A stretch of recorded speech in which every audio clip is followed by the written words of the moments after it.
नमस्कार दोस्तों, मैं शिल्पी। आज का आपके इस वीडियो में बहुत बहुत स्वागत करती हूँ। जैसा कि आप देख पा रहे होंगे कि आज हम यहाँ पर पार्ट फोर को देखने वाले हैं, जिसमें प्रीवियस ईयर के क्वेश्चंस को कुछ हम मेंस के देखेंगे इंडियन सोसाइटी से रिलेटेड। कल मैंने आपको क्षेत्रवाद पर, ठीक है, कल मैंने आपको क्षेत्रवाद का काफ़ी अच्छे से टॉपिक कंप्लीट करा दिया है। तो उससे रिलेटेड कुछ जो क्वेश्चंस पूछे गए हैं आपसे, क्वेश्चन आंसर, उसको यहाँ पर थोड़ा सा देख लेते हैं कि किस प्रकार से क्वेश्चंस की प्रकृति रहती है, ताकि आपने जो टॉपिक पढ़ा है उसको कैसे क्वेश्चंस के अकॉर्डिंग अपना मोल्ड कर सकते हैं। तो टॉपिक पढ़ने के साथ साथ ये प्रीवियस ईयर के क्वेश्चंस भी आप देख सकते हैं। आइए, आप जो लोग नए हैं, मुझे नहीं जानते, आप मुझे मेरे इंस्टाग्राम पर फॉलो कर सकते हैं। ये मेरा टेलीग्राम चैनल है, यहाँ पर आपको मेरे द्वारा पढ़ाया गया सारे PDF इत्यादि अवेलेबल हो जाएंगे, ठीक है। एंड आई होप अभी तक जो भी आपको रिसीव हो रहा है, मेरे द्वारा जो भी पढ़ाया जा रहा है, आप उसे बेहतर तरीके से समझ रहे हैं, उन वीडियोस को लाइक कर रहे हैं, अपने दोस्तों के साथ शेयर कर रहे हैं, और उन वीडियोस को मेरे चैनल को सब्सक्राइब करना बिल्कुल ना भूलें, ताकि कंटिन्यू इस तरह की और भी वीडियोस आपको मिलती रहे। साथ साथ में आपको इकोनॉमिक्स की क्लासेस भी मिल रही हैं, 11th NCERT की हिंदी में है, आप जाकर उसको देख सकते हैं और वो काफ़ी मददगार साबित होंगी। वो PT और मेंस दोनों के लिए काफ़ी महत्वपूर्ण है, तो ऐसा कोई दिक्कत नहीं कि पर्टिकुलर पार्ट के लिए है। आइए, आज का पहला प्रश्न हमारा है कि क्या आप सहमत हैं कि भारत में क्षेत्रीयता बढ़ती हुई सांस्कृतिक मुखरता का परिणाम प्रतीत होती है? तर्क दीजिए, ठीक है। तो हमें तर्क देना है इस बात पर। यह प्रश्न आपसे UPSC में 2020 में पूछा गया है, ठीक है। तो यहाँ पर कह रहे हैं कि क्या आप अग्री हैं इस बात से कि भारत में जो क्षेत्रीयता बढ़ रही है, यानी कि क्षेत्रीयता में आपको मैंने बताया था ना कि कैसे अपनी क्षेत्रीयता, क्षेत्रवाद की जो भावना पनप रही है, यानी कि पर्टिकुलर क्षेत्र में सांस्कृतिक, सामाजिक, आर्थिक और इन सब रूपों के कारण आपका एक अलग लगाव अपने क्षेत्र के साथ हो जाता है। तो क्षेत्रवाद की जो भावना है वो बढ़ती हुई है। भारत में क्षेत्रीयता बढ़ती हुई सांस्कृतिक मुखरता का परिणाम प्रतीत होती है। क्या सांस्कृतिकता के कारण ही मात्र ऐसा है कि क्षेत्रीयता या क्षेत्रवाद बढ़ रहा है? क्या आपको ऐसा लगता है? थोड़ा तर्क देना है हमें, आर्ग्यू की बात कर रहा है। तो ये लगभग 150 शब्दों का प्रश्न है। इसका PDF नहीं, इसको आपको खुद को लिखना है, क्योंकि पूरा आपको हर एक टॉपिक से मिलेगा क्षेत्रवाद जिसमें मैंने पढ़ाया है। आप देखिए, इस तरह से भी लिख सकते हैं, या तो आप क्षेत्रवाद की परिभाषा बताते हुए इसमें समझा सकते हैं, नहीं तो आप इस तरह से लिख सकते हैं कि किसी राज्य या क्षेत्र पर सिर्फ सांस्कृतिक वर्चस्व ही ऐसा नहीं है कि जो क्षेत्रवाद को जन्म देता है, लेकिन केवल सांस्कृतिक मुखरता ही क्षेत्रवाद का एकमात्र कारण नहीं हो सकती, ठीक है। हाँ, क्षेत्रवाद के लिए ये ज़रूरी है कि सांस्कृतिक कारण भी हो सकता है, कि भाई संस्कृति के कारण एक अलग वर्चस्व की मांग है, लेकिन सिर्फ सांस्कृतिकता नहीं हो सकती। तो भारत में आप उदाहरण के साथ इसके मेन बॉडी में आप लिख सकते हैं, जैसे भारत में क्षेत्रीयतावाद की जो समस्या है वो आज़ादी के बाद से ज़्यादा देखने को मिलती है। जैसे तमिलनाडु में आप देखेंगे DMK, ठीक है, DMK के द्वारा चलाया गया तमिल आंदोलन, जो 1950 के दशक में भूमिपुत्र, ठीक है, किस नाम से? भूमिपुत्र द्वारा चलाया गया तमिल आंदोलन, और 1950 के दशक में ये जो है देखा गया था। आज़ादी के बाद प्रधानमंत्री नेहरू ने क्या किया? विविधता में एकता का नारा देकर कुछ हद तक उभरते क्षेत्रवाद को राष्ट्रवाद विरोधी नहीं बनने दिया। जबकि आप देखेंगे आज के समय पर राष्ट्रवाद वर्सेस क्षेत्रवाद की बात की जा रही है, ठीक है। इसके अलावा क्या चीज़ें हैं? इसके अलावा उन्होंने भाषाई आधार पर भी राज्यों का पुनर्गठन कर क्षेत्रीय जो सांस्कृतिक अस्मिता है उसको संतुष्ट करने के लिए प्रशासनिक समाधान देने की भी बात की, कि सांस्कृतिक मुखरता के साथ साथ हम देखेंगे कि भाषाई आधार पर भी राज्यों का पुनर्गठन होता है, ठीक है।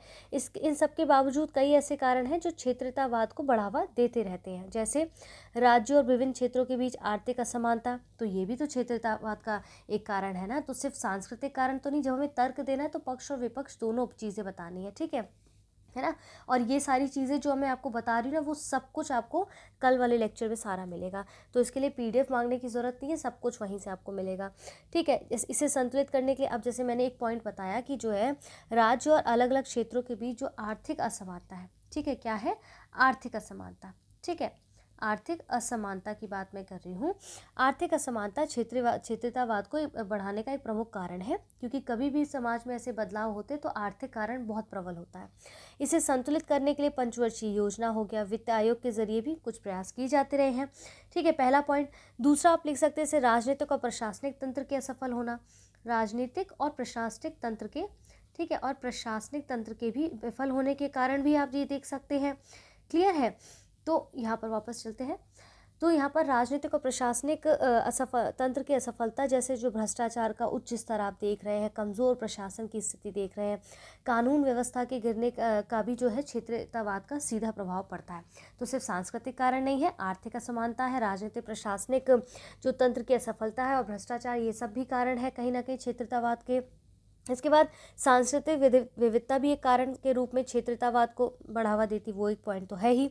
ठीक है, रोजगार की तलाश में प्रवासी लोग, आप लिख सकते हैं इस लाइन को। रोजगार की तलाश में क्या होता है कि जो प्रवासी लोग हैं उनके आने जाने के क्षेत्र में मूल निवासी क्या है, खुद को बहुत असुरक्षित महसूस करते हैं, और जिसका राजनीतिक लाभ लेने के लिए जो स्थायी नेता होते हैं ना, वो क्षेत्रीयतावाद को भड़कने में ज़रा भी पीछे नहीं हटते हैं, भड़काने में बिल्कुल भी पीछे नहीं हटते हैं।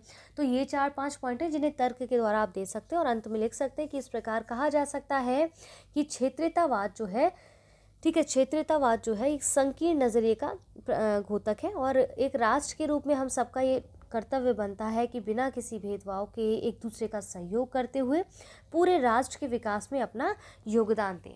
ठीक है, तो ये सारी चीज़ें हम वहाँ पर इस प्रकार से लिख सकते हैं। यहाँ तक क्लियर है? ठीक है, अब इसको मैं रफ कर देती हूँ। दूसरा क्वेश्चन आज का क्या कहता है उस पर हम चलते हैं। दूसरा प्रश्न हमारा आज का क्या कह रहा है, देखिए आइए। यहाँ दूसरा प्रश्न हमारा, अच्छा ये प्रश्न का ही पार्ट था, चलिए मैं इसको लिख देती हूँ। दूसरा प्रश्न है हमारा यूपीएससी 2017 का। एक्चुअली यहाँ पर कुछ चीज़ मिस हो गई थी, मैं आपको सीधे सीधे लिख देती हूँ। देखिए यहाँ पर मैंने मेंशन कर दिया है, क्या लिख रहे हैं कि भारत की जो विविधता है इसके संदर्भ में क्या कहा जा सकता है कि राज्यों की अपेक्षा, ठीक है, राज्यों की अपेक्षा प्रदेश सांस्कृतिक इकाइयों को रूप प्रदान करते हैं। अपने दृष्टिकोण के लिए उदाहरणों के साथ कुछ कारण बताइए। ठीक है, 2017 का प्रश्न है कि भारत की जो विविधता है इसके संदर्भ में आपसे पूछा जा रहा है, इसके कॉन्टेक्स्ट में, कि क्या ये कहा जा सकता है कि राज्यों के कंपैरिजन में प्रदेश सांस्कृतिक इकाइयों के रूप प्रदान करते हैं। अपने दृष्टिकोण को बताना है यहाँ पर। देखिए भारत में क्या है कि प्राचीन काल से ही न केवल धर्म बल्कि सांस्कृतिक, क्षेत्रीय, भाषाई विविधता तो देखी जाती है। भारत विविधताओं वाला देश है, और स्वतंत्रता के बाद हमारे राष्ट्र निर्माताओं के सामने सबसे बड़ी समस्या इसी बात की थी कि वो किस प्रकार से इन विविधताओं को संरक्षित करते हुए राज्यों के रूप में नई इकाइयों का निर्माण करें। ये तो सबने देखा होगा, पढ़ा होगा। ठीक है, प्रेजेंट टाइम में कितने स्टेट हैं? 29। ठीक है, इन राज्यों के गठन में यहाँ के निवासियों की भाषाई एकरूपता, सांस्कृतिक मान्यताओं का भी ध्यान रखा गया। जैसे एग्जाम्पल क्या दे सकते हैं हम, जैसे आप देख सकते हैं गुजराती भाषाओं के लिए गुजरात, ठीक है, मराठी भाषाओं के लिए महाराष्ट्र, दक्षिण में तमिल, कन्नड़ और तेलुगु लोगों के लिए तमिलनाडु, कर्नाटक, आंध्र प्रदेश जैसे राज्यों का गठन हुआ। तो इस तरह के उदाहरण भी दे सकते हैं आप। ठीक है, अब आप देख सकते हैं कि इसके बावजूद भी देश के विभिन्न क्षेत्रों में नई नई इकाइयों या राज्यों के निर्माण की मांग अभी भी बनी हुई है। ऐसा नहीं है कि ये समाप्त हो गया एक समय पे बनने के बाद, ये तो बनी रहेगी और निरंतर आगे भी रहेगी। ठीक है, और ये दर्शाता है कि भारत में अभी भी स्टेट यानी कि राज्य सांस्कृतिक इकाइयों का पूर्ण प्रतिनिधित्व नहीं करते हैं, यानी कि राज्य के अंतर्गत काफ़ी सारी इकाइयां हैं। इसीलिए कह रहा है कि राज्य की अपेक्षा, राज्य के कंपैरिजन में प्रदेश सांस्कृतिक इकाइयों के रूप में जो है को रूप प्रदान करते हैं। ठीक है, अब लिखते हैं कि आज भी, आप ये बता सकते हैं कि आज भी देश में बुंदेलखंड, ठीक है, बृहत्तर नागालैंड जैसे विदर्भ हो गया जैसे क्षेत्र भी मौजूद है जो सांस्कृतिक इकाइयों को कहीं अधिक अपना जो है अधिकार, आप देखेंगे कि इन इकाइयों को कहीं अधिक आकार देते हैं। तो बुंदेलखंड क्षेत्र में जहाँ 2 राज्य, ठीक है, बुंदेलखंड क्षेत्र में जहाँ 2 राज्य जैसे उत्तर प्रदेश और मध्य प्रदेश के हिस्से सम्मिलित हैं, ठीक है, यूपी और एमपी का उसमें जो है हिस्सा सम्मिलित है। वहीं दंडकारण्य जैसे क्षेत्र में, जैसे छत्तीसगढ़ आप देख सकते हैं, उड़ीसा देख सकते हैं, आंध्र प्रदेश राज्यों के भी हिस्से शामिल हैं। तो इस प्रकार से ये कहना गलत नहीं होगा कि भारत में प्रेजेंट टाइम में राज्यों के अलावा भी अनेक क्षेत्र और प्रदेश है जो सांस्कृतिक इकाइयों को रूप प्रदान करते हैं। और भारत जैसे विविधतापूर्ण देश में ऐसा होना थोड़ा सा कंपलसरी सा है, स्वाभाविक तौर पर है।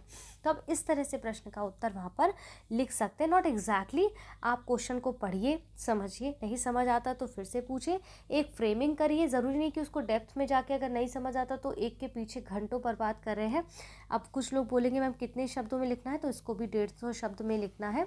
अभी स्टार्टिंग है तो शब्दों के पीछे मत भागिए, पहले प्रश्न को समझने की कोशिश करिए, टॉपिक पढ़िए, क्या कह रहा है, क्या पूछ रहा है, फिर इसको आंसर राइटिंग को करने की कोशिश करिए। क्योंकि टर्म अगर आपको क्लियर होगा ना यहाँ पर जो टर्म दिया गया है, अगर वो टर्म आपको क्लियर होगा, क्षेत्रतावाद, तो आप ऐसे टॉपिक्स को यहाँ पर कवर कर सकते हैं। ठीक है, भारत की विविधता वाला तो स्टार्टिंग में ही हमने डिस्कस कर लिया था, पहले ही दूसरे चैप्टर में देखेंगे जाके। तो अब तीसरा प्रश्न यहाँ पर क्या कह रहा है कि प्रादेशिकता की बढ़ती हुई भावना, प्रादेशिकता मतलब क्षेत्रतावाद की बढ़ती हुई भावना अलग राज्य की मांग का मुख्य कारण है।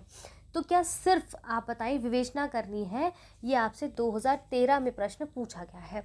ठीक है, यूपीएससी का प्रश्न है, डजंट मैटर 2013 में है या 14 में है, मैटर ये करता है कि क्या आप इसको समझ रहे हैं। तो ग्रोइंग फीलिंग ऑफ रीजनलिज्म यानी कि क्षेत्रता is an important factor in generation of demand for a separate state, discuss करना है। तो पूछ रहे कि क्षेत्रतावाद की जो भावना है बढ़ रही, वो क्या मात्र पृथक कारण राज्य की मांग का ही मुख्य कारण है जिसकी वजह से बढ़ रहा है। तो इसको कैसे लिखेंगे, तो जो प्रादेशिकता है यानी कि क्षेत्रता है, उसकी भावना एक राज्य या क्षेत्र के हितों को पूरे देश या दूसरे क्षेत्रों या राज्य के विरुद्ध पेश करने की कोशिश की जाती है ना। साथ ही ऐसे कुछ हितों के आधार पर भी संघर्ष को प्रोत्साहित करने की कोशिश की जाती है। तो भारत में प्रादेशिकता यानी कि क्षेत्रतावाद की भावना भारत की भाषाओं, संस्कृतियों, जनजातियों, धर्मों और भौगोलिक विविधताओं के कारण पाई जाती है। सिर्फ ये कारण नहीं है, इसके सांस्कृतिक, आर्थिक, सामाजिक, राजनीतिक कई कारण हैं जिसकी वजह से क्षेत्रतावाद की भावना जो है उत्प्रोत होती है। स्वतंत्रता के बाद आप देखेंगे भारत में भाषा के आधार पर राज्यों का पुनर्गठन होना शुरू हो गया काफ़ी तीव्र गति से, और भारत को नृजातीय भाषाई राज्यों के रूप में पुनर्गठित करना पड़ा। और इसके बाद भी देश के कई क्षेत्रों में अलग अलग राज्यों की मांग जारी रही है। जैसे सन 2000 में आपने देखा होगा कि उत्तराखंड, झारखंड और छत्तीसगढ़ के रूप में 3 नए राज्यों का गठन हुआ, और ये राज्य विकास की प्रक्रिया में पिछड़ने के साथ साथ प्रादेशिक पहचान के आधार पर ही निर्मित हुए। कौन कौन से, उत्तराखंड, झारखंड और छत्तीसगढ़।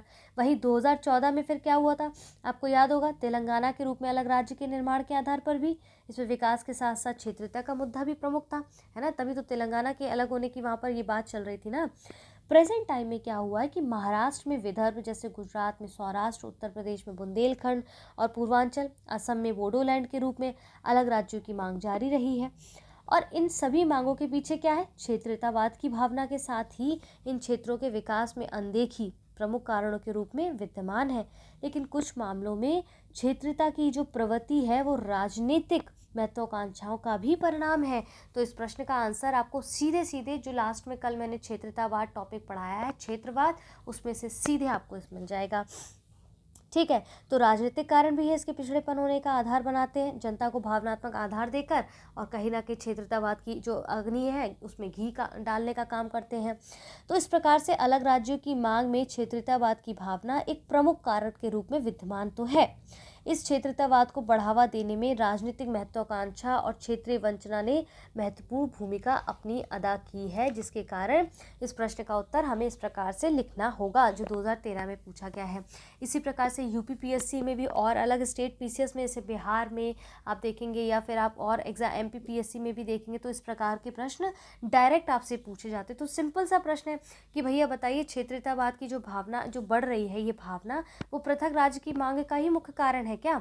हाँ भाई, उसका मुख्य कारण है। इसीलिए क्षेत्रतावाद राज्य की, अलग राज्य की मांग करती है किस बेसिस पर, कि भाई हमारी संस्कृति अलग है, हमें भाषा के आधार पर हमें डिफिकल्टी होती है, या आर्थिक असमानता विद्यमान है। कभी कभी आप देखेंगे ज़्यादातर राजनीतिक महत्वाकांक्षाओं का भी लिप्त होना, जो है उसके पीछे की जो नेगेटिव मंशा है वो कहीं ना कहीं क्षेत्रतावाद को बढ़ावा देती है। तो ये कई सारे कारण हैं जो हमें इस तरह से मेंशन करने हैं, और इसका कोई भी आपको पीडीएफ नहीं मिलेगा। रीज़न, ये सारे ही प्रश्न जो मैं आपको यहाँ पर डिस्कस कर रही हूँ, क्वेश्चन नंबर 1, ठीक है, क्वेश्चन नंबर 1 यहाँ पर, क्वेश्चन नंबर 2, क्वेश्चन नंबर 3, इन सब का आपको किस में मिलेगा, क्षेत्रवाद के, या तो मैं आज आपको सेंड कर देती हूँ क्षेत्रवाद का जो आपका पीडीएफ मैं सेंड कर रही हूँ अभी, या कर दिया है, देख लीजिए उसमें, तो मेरे टेलीग्राम चैनल पर, ठीक है, टेलीग्राम पर देखिए, वहाँ से और वीडियो में आपको तीनों क्वेश्चंस के आंसर डायरेक्ट आपको मिल रहे हैं।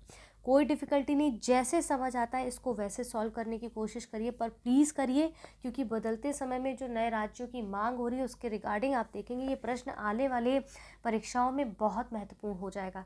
आप धीरे धीरे वीडियो को देखना कम कर रहे हैं, मुझे नहीं समझ आ रहा कि क्या आपत्ति आ रही है या क्या समझ नहीं आ रहा है जिसके कारण ऐसी चीज़ें हो रही हैं। अगर नहीं देख रहे हैं तो प्लीज़ इन्हें देखना शुरू करिए, क्योंकि सिर्फ आपका इससे लॉस होगा और किसी का नहीं।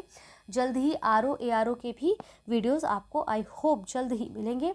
इसके भी 2-3 वीडियोज़ ऑलमोस्ट रह गए हैं, उसको भी ख़त्म कर देते हैं और फिर आपका एक नया टॉपिक हम मेंस का शुरू कर देंगे, या जैसा भी ठीक लगेगा उसका टॉपिक हम शुरू कर देंगे। ठीक है, चलिए आज के लिए फ़िलहाल इतना ही।